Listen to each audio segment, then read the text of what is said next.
अच्छा मैडम, हिकिड़ी ॻाल्हि मां वरी तव्हां औरतुनि जो ज़िक्र कयो त असां ॾिसूं था शाह लतीफ़ औरत खे हिकु वॾो मक़ाम ॾिनो आहे, सभु हुन जूं सूरमियूं हीरोइन्स आहिनि। त अॼु जो जेको अदब आहे, अॼु जेको अदब औरत खे कहिड़ो मक़ाम थो ॾिए, उहो मक़ाम ॾिए थो जेको शाह लतीफ़ तय कयो, या ख़ुदि औरतूं जेके आहिनि पंहिंजे वजूद जो असुलु इज़हार करण में कामयाबु वयूं आहिनि? बाबा, औरत त शुरूअ खां वठी उहा ई रही आहे जेके अलाह साईं हुनखे ख़ुशूसियात ऐं वसफ़ूं ॾिनियूं आहिनि।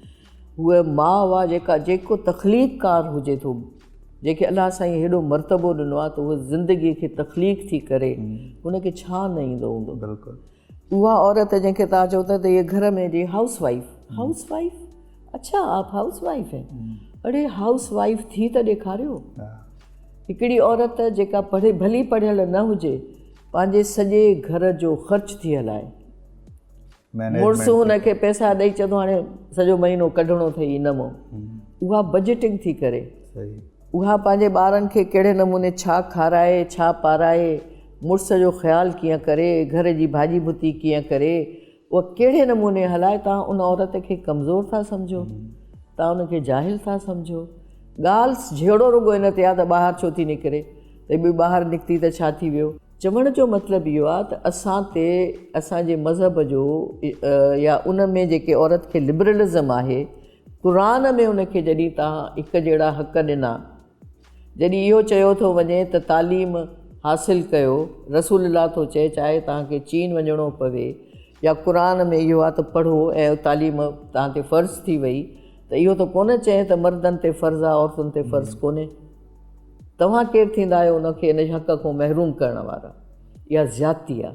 जेके इंसानी हक़ था चओ, त छा औरत इंसान कोन्हे? त असांजो पाण खे जेको पुठियों हलिया विया आहियूं, असांजी सॼी सोसाइटी, सिंधी समाज, ॿिया बि समाज, उहो सिर्फ़ु इन करे त तव्हां औरत खे पुठियों उछलियो आहे, उहा घर ताईं महदूद थी वई।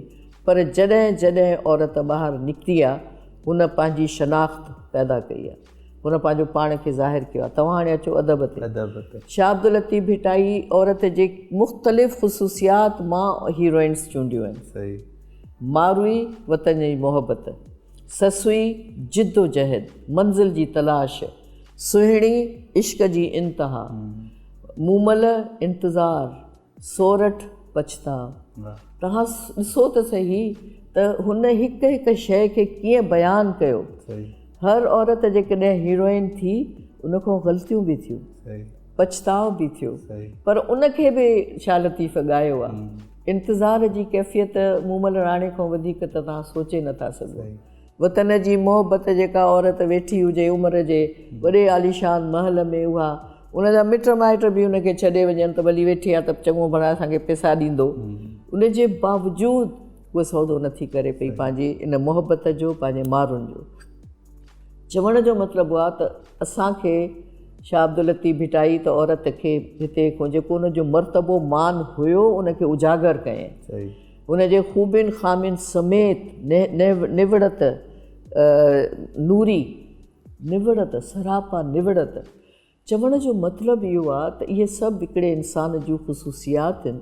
उन हिकु हिकु ख़ुशूसियत खे ईअं नुमाया कयो।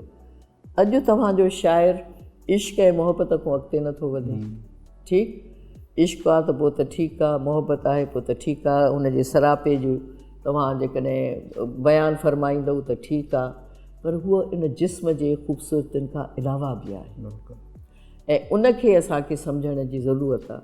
हुनजे किरदार खे, हुनजूं ख़ुशूसियात खे मर्दनि जॾहिं न सम्झो ऐं औरत आई आहे हाणे मैदान में, त हूअ तव्हांजी तहक़ीक़दान बि आहे, हूअ अफ़साना निगार बि आहे, हूअ तमामु सुठी शाइरा बि आहे, ऐं तव्हां सां गॾु वेही मुशाइरो बि पढ़े। त ईअं कोन्हे त औरतूं धार वेही शेर थियूं पढ़नि, ऐं उन में हू मोहबतुनि जो इज़हार बि कनि थियूं, जंहिंखे हू निकाईंदियूं रहियूं।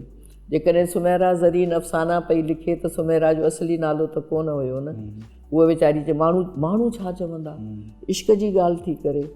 सो हाणे मायूं इन खां निकिरी वियूं आहिनि त माण्हू छा चवंदा, माण्हुनि खे जेको वणे सो चवनि, उहो पंहिंजो कमु कनि पई।